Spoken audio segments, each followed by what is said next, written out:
Welcome to the Origins and Dangers of Hormonal Birth Control, presented by the Spring to Life method. For too long, women have been sold a lie that hormonal contraceptives are perfectly safe and work as a cure-all solution for ailments ranging from acne to heavy periods and even cancer prevention. This couldn't be further from the truth. My goal today in educating you on the origins and dangers of hormonal birth control is to empower you with feminine body independence by educating you on the science of your reproductive health and how it relates to your overall health based on sound physiological principles. Hi, I'm Caitlin. I'm your holistic hormone health coach, fertility awareness educator, and Pilates instructor. But it wasn't always this way. After struggling with chronic pain and frequent migraines following my ballet career, I became a certified Pilates instructor. But I was still frustrated with many ailments ranging from hormonal cystic acne and food sensitivities to low libido and recurring yeast infections. I then turned to holistic health coaching for a solution. And during my certification, I was mind blown at the concept of phases within the menstrual cycle, cycle syncing, and how detrimental birth control is to women's health. I decided to further my studies as a holistic hormone health coach and began the process of breaking up with hormonal birth control. Around this time, I started my brand, the Spring to Life method, in order to guide women to embrace their natural cycles, naturally balance their hormones, and live cyclically with the power of Pilates, nutrition, and low-tox choices.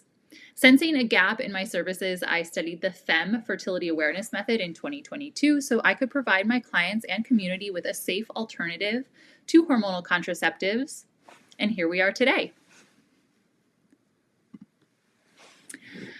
So let's talk about the truth behind the lie of the birth control pill.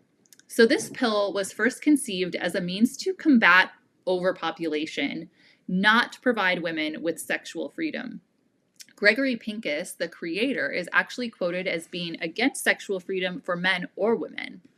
And questionable tactics were used, including testing synthetic hormones on low-income patients without consent. So between the years of 1951 and 1953 is when the idea of the first hormonal contraceptive pill was conceived, and they were working off the idea that elevated progesterone levels will block ovulation. By 1956, human trials were being performed in Puerto Rico, and in various trials, 22 to 50% of female participants dropped out because of the severe side effects. And they were doing these trials in Puerto Rico because there were much more lax regulations around clinical trials and medical testing at that time. So the women did not like that they weren't getting their periods because in the initial version of the pill, it was all medicated all month long, all cycle long. So there was no quote unquote period included in the pill pack. So the women did not like that they didn't get their periods because they thought they were pregnant. And many of the physicians that were running these studies also reported many negative side effects. But the creator, Mr. Pincus, was gaslighting women from the start, claiming that the symptoms were quote unquote psychogenic, meaning that they only reported them because they expected them. So in 1957, the FDA approved the combined oral contraceptive pill with the added placebo pills to stimulate a withdrawal bleed, effectively tricking women into believing that they were still getting their periods while also avoiding pregnancy. In less than 3 years, 2 to 3 million US women were on the pill, and that is an even greater number today, decades later. But by 1970, the Nelson pill Senate hearings concerning the dangers of the pill, such as blood clots, stroke, depression, and heart attacks, led to mandatory inserts in those pill packs. And I'm sure you've seen on social media the funny videos that have been made poking fun at the extensive inserts that are in birth control pill packs in very fine print outlining all of the risks and side effects of these contraceptive pills. And there have been known links to nutrient deficiencies and mental health disorders for a very long time, but it is very few and far between that your doctor is going to ask you about your mental health or warn you about the known links between hormonal contraceptives and mood disorders before prescribing you the pill. I know that mine didn't, so maybe you can think back and remember if yours did or did not. Now, we can talk about the risks here of hormonal contraceptives, and this is not a fully extensive list. This is just a short list, but we have an increased risk for blood clots and heart attack.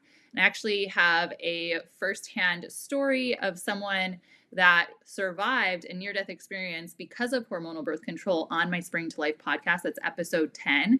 So if you are interested in hearing her story, I highly recommend going and taking a listen because it's very scary. These really life-threatening potential side effects of this pill that seems so non-threatening because it's heralded with all of these benefits. So I highly recommend listening to episode 10 of the Spring to Life podcast. We also have an increased risk in breast, cervical, and liver cancers, retinal clots, loss of vision, increased blood pressure, irregular bleeding, cervical erosion, reduced bone mineral density, glucose intolerance, ovarian cysts, ectopic pregnancy, nausea and vomiting, nutrient deficiencies, mood changes and depression, weight gain, excess hair growth, headaches and migraines, low libido, and then difficulty achieving pregnancy once women are off the pill. The biggest risk with hormonal contraceptives is that they block ovulation. If you don't ovulate, you can't get pregnant. So it's doing the job, right? It's preventing pregnancy. You also can't have a real healthy period if you are not ovulating. Ovulation is not an isolated event in your body. It is connected to so many other processes that affect your overall well-being, like bone health, brain health, mental health, and more. And one of the biggest risks, and I talk about this a lot, is that young girls as young as 11 or 12 are being put on hormonal contraceptives to help them deal with irregular periods or heavy periods or acne or some of these other symptoms. And that is blocking the development of the menstrual cycle. Just like our bodies, just like our brains, our menstrual cycle develops over time. So if a young girl is put on a hormonal contraceptive, effectively turning off that cycle, not allowing it to develop, it's not allowing it to work out those kinks, those irregularities, then that young girl is definitely going to experience even more issues down the road because the cycle was not allowed to develop. Natural interventions were not used in order to ameliorate those problems. And then we also have the risks of cervical erosion and reduced bone mineral density. So it's just not a great equation. The problem, though, is that we're told we don't have options. Many women have been led to believe that we only have two options: hormonal contraceptives like the pill or risking unwanted pregnancy. This also could not be further from the truth. In fact, when managing your fertility, you have three options. So first we have option 1, shutting off healthy hormone production, also known as hormonal contraceptives like the pill, the patch, the ring, injections, some IUDs, emergency contraception, and the implanted rod. These devices provide a constant low-level dose of synthetic hormones like estrogen and progesterone, preventing the growth of an egg, ovulation, implantation, any of the normal processes of a regular menstrual cycle. So when we have insufficient estrogen, that is going to suppress growth of the endometrium, which is where, in theory, a fertilized embryo would be implanting. So if we don't have a healthy environment for a pregnancy to thrive, it's not going to happen. So insufficient estrogen suppresses growth of the endometrium, making it unsuitable for implantation, while synthetic progestins increase the thickness of cervical mucus, which inhibits movement of sperm into the uterus. So you're kind of blocking it from both sides with these combined pills. Option 2 is to block sperm's access to the egg. So these are things like condoms, diaphragms, cervical caps, sponges, vaginal spermicides. Honestly, a very effective, low cost, low risk in terms of side effect option. And then option 3, the one that we are not told about is to monitor hormonal activity to avoid fertilization. Now, there are a couple different approaches to this, and some of them are more effective than others. And that is why I think that this kind of gets a bad rap. You have to be deliberate about the method that you choose. So you may have heard of the calendar or the rhythm method. This is honestly quite inaccurate and unreliable. Just going by a calendar of saying, oh, I've got 4 weeks in my cycle, so 2 weeks after my period, I'm ovulating, and then assuming then 2 weeks later you're going to have your period is not the safest way to go, especially if you want to avoid pregnancy. Cycles fluctuate. You can't predict when ovulation is going to happen. It's something that you have to monitor and confirm after the fact. So just going by a calendar or a rhythm is not the safest way to go, especially if you want to avoid pregnancy. That's okay though, because we have much better options. So getting a little bit more into our fertile biomarkers, the first one you might hear of tracking is BBT, or basal body temperature. Basal body temperature is dependent on ovulation. So once your body has ovulated, once your ovary has released an egg and ovulated, you're going to experience a slight temperature spike that is visible when you are tracking your basal body temperature from day to day. So this is a great way to confirm that ovulation has happened. However, you are getting no evidence of approaching ovulation. You're just kind of playing this wait and see game. And you can also get false elevations that occur from disturbances such as sleep, fever, alcohol consumption, stress. There are just a lot of things that can give you false elevations. And also, it's important to note that a temperature rise without the presence of fertile mucus does not indicate fertility, which brings us to the next biomarker that can be observed. Cervical mucus. Cervical mucus is a direct reflection of hormonal fluctuations. So when you start to understand what the different types of cervical mucus are and you start to pay attention each day, you're able to tell what your hormones are doing. Rising estrogen indicates approaching ovulation, and that is able to be observed in your cervical mucus. And progesterone dominance indicates that ovulation has happened, and it's also able to be observed in your cervical mucus. Fourth here, we have LH monitoring. LH stands for luteinizing hormone, and LH surge indicates imminent ovulation. So we have these main hormones of estrogen and progesterone that are at play that influence our cervical mucus. The LH surge, this is actually a hormone that comes from the brain, and it just helps that process of ovulation along. So once you have observed evidence of that LH surge, you can assume that ovulation is going to happen within 36 hours. So you can assume that you are in your fertile window. Since 1983, the World Health Organization research has found that the most accurate hormonal markers to predict fertility are urinary estrogen levels, which is something you would do at the doctor, and LH surge. So LH surge is very indicative of your fertility. I teach a combination of cervical mucus and LH monitoring to give you a really clear picture of your fertility. You can also combine the BBT, tracking your temperature, in to give you a third marker that is going to help to indicate when your fertile window is. And if this all sounds really complicated at the moment, it's really not that complicated. And when you go through the full cycle charting course with me in my membership, you're going to gain confidence month after month. And within 3 months, you will feel very confident with very little risk of side effects here. You will become an informed participant in your healthcare.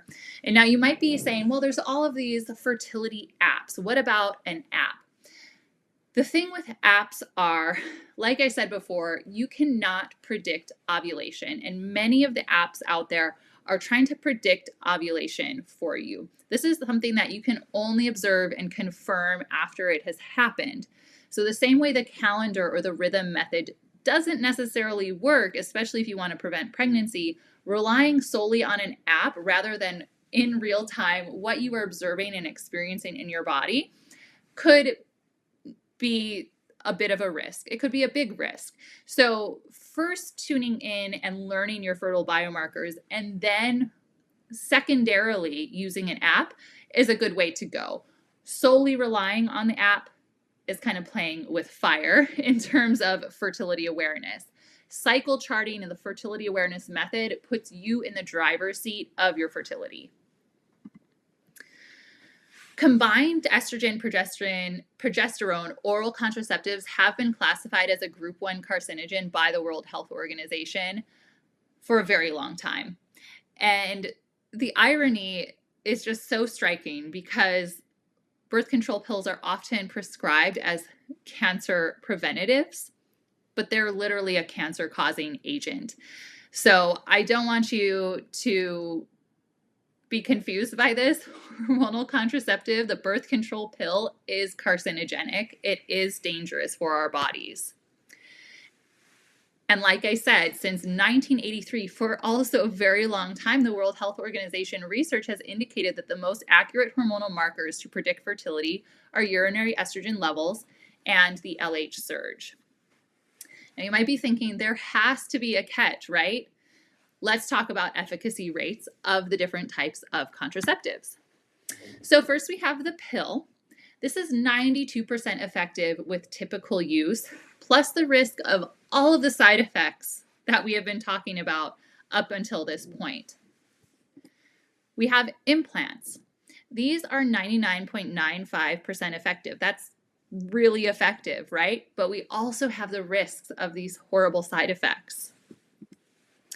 Then we have IUDs. These are 99.2% effective, plus the risk of side effects. So with these synthetic hormones, we have a fairly high efficacy rate, but we also have the risk of severe side effects. And you might be thinking, well, I don't really have any of these side effects. But if you are moody, if you're feeling burnt out, if you're having trouble digesting certain types of foods, if you get headaches pretty often, if you have heavy periods, if you have painful periods, if you're dealing with acne, there are so many symptoms that have been deemed quote unquote normal in our lives that really can be funneled down to the fact that we're taking hormonal contraceptives.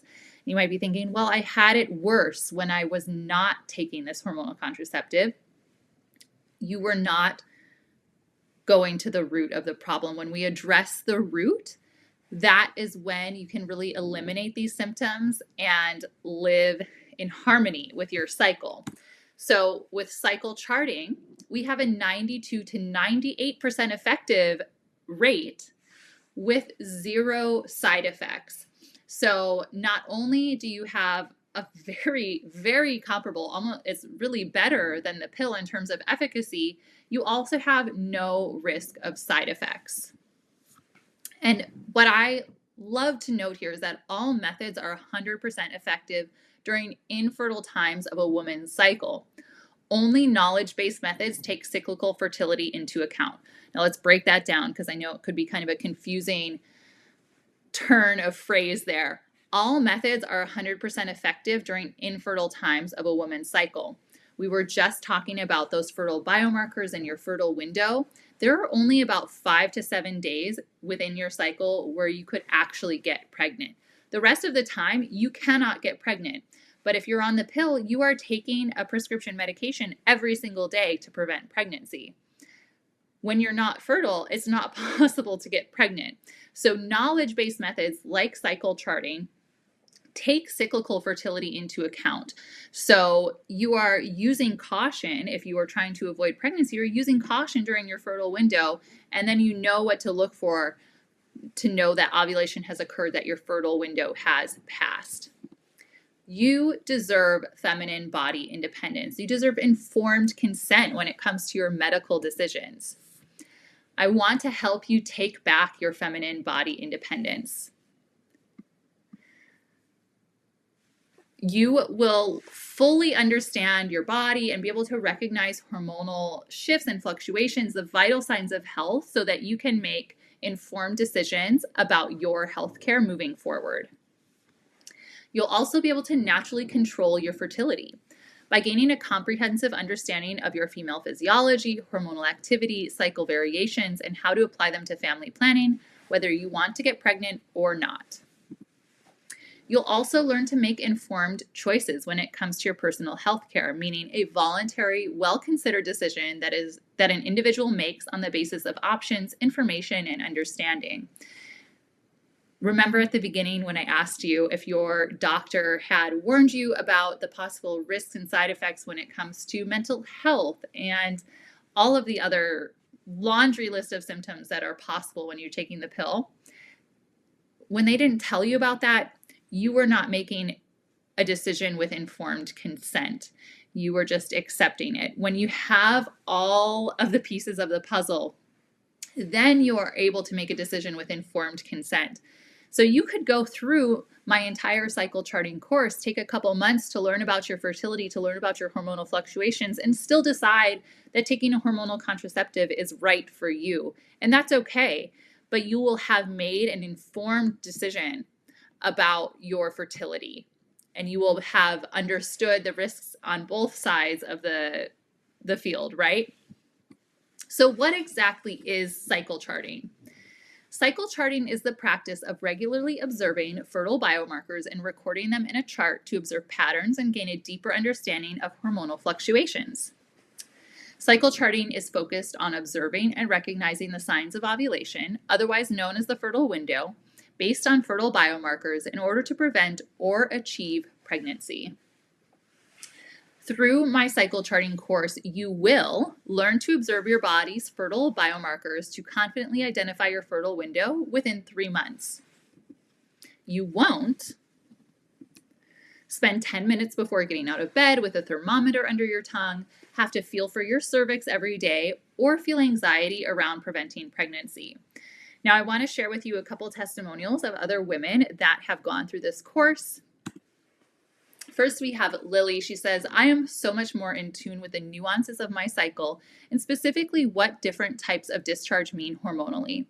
I feel so much more in the driver's seat. I now have foods, etc., that Caitlin has given me that I am implementing to support my cycle where it's needed.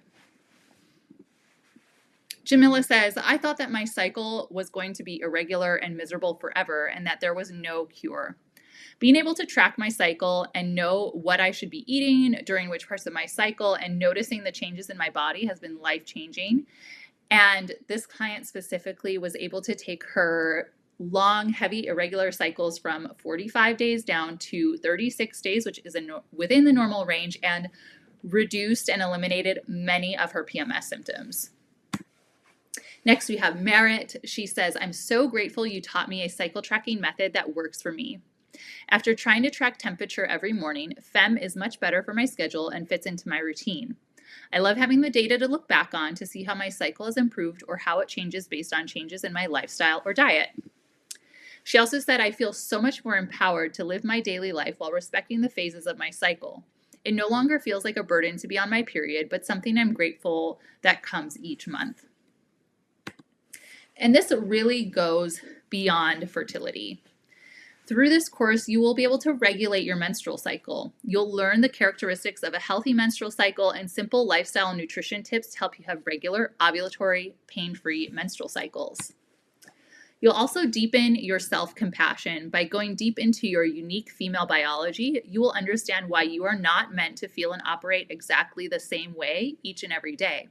By learning to ride the wave, so to speak, you will free yourself from internal and external criticism, shame, and societal expectations. And a personal note from me, I used to struggle greatly with body image and disordered eating patterns, and really gaining some insight into my female biology helped me to heal that relationship with my body and with food in a long-lasting way. I truly believe that this is something that all women should have the privilege of learning about so that they can have more self-compassion. You also connect to your feminine nature. While femininity looks and feels different for each and every one of us, learning what truly makes you tick as a woman and how to go with your flow opens you up to radically embrace what makes you, you. So who can cycle chart? While the content in this course will be educational no matter who you are, what phase of life you are in, to accurately begin tracking your cycle for contraception or conception, you must meet the following requirements. have had at least one post-pill or hormonal contraceptive bleed, or have resumed your menstrual cycle following breastfeeding. Now, what if you are experiencing amenorrhea or PCOS, so like irregular cycles and ovulatory cycles? The principles of this course, along with the tools in the Food as Medicine cabinet, which are all housed within the membership, will be foundational in regulating your cycle. However, I suggest reaching out to schedule a one-on-one consultation to assess your unique needs, individualize your protocol, and determine the need for further testing. I will say that I created the Spring to Life method to cover all the bases of a healthy lifestyle in order to support a healthy menstrual cycle. So we have a low impact exercise in the form of Pilates-based workouts. We have a Food as Medicine cabinet along with a full recipe library with whole food, nutrient dense recipes, and then lots of low tox alternatives to our typical home and personal care products, which also impact our hormonal profile. So it's important to take a whole body holistic approach. So I have to ask, are you ready to break up with hormonal birth control? If you are, all you have to do is go to springtolife.co and join Get Sync today to start your cycle charting education. And I can't wait to guide you on this life-changing path. Feminine body independence is ahead in 3 months, and I can't wait to see you there.